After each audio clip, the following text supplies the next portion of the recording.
Это 3 препарата, которые якобы помогают лечить или лечат коронавирус. По сути, это дженерики японского препарата фавипиравир. Дженерик — это когда у нас действующее активное вещество аналогично в данном препарате. Теперь поговорим про японский препарат, который запрещен даже в Японии. Его тестировали на территории США, где ситуация с коронавирусом одна из самых тяжелых в мире. Запрет. Испания — запрет. Великобритания — запрет. Нидерланды — запрет. Так можно еще продолжать, вы понимаете. Он не только токсичен и вызывает генетический вред, он еще способен вызывать и развивать онкологию.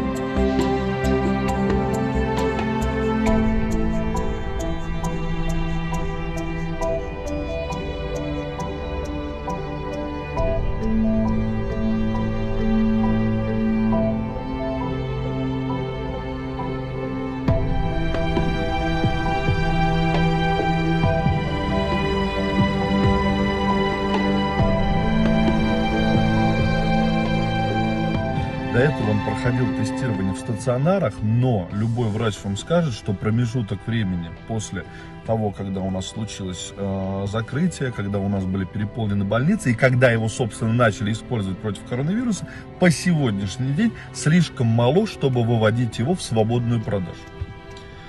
Помогает ли он действительно или нет от коронавируса, точно вам никто не скажет. Но губительным для организма прием этих препаратов будет 100%.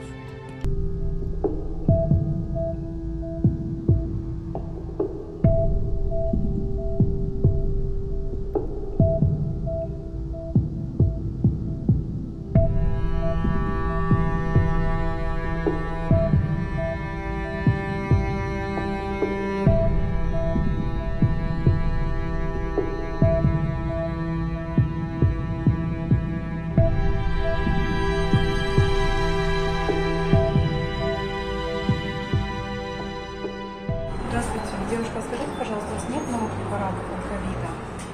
Арипливир или его аналогов? Нету вообще по аптекам, да? Мы просто сказали, что вышли такие препараты и можно уже как бы... Хорошо, спасибо большое. А у вас есть вот сейчас новый препарат от ковида, арипливир? Нету? А вообще будет, не планируется? Препарат от ковид, арипливир. Нету?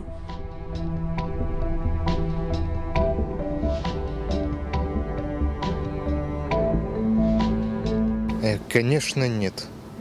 На мой взгляд, просто переболеть, так как у меня нет никаких сопутствующих заболеваний, ну, это не сильно страшно. Вы уже переболели? Обычно ОРВИ. Ну, нет, я не знаю, переболел я или нет, но возможно. Нет, конечно. Она же не проверена, что там деньги тратить.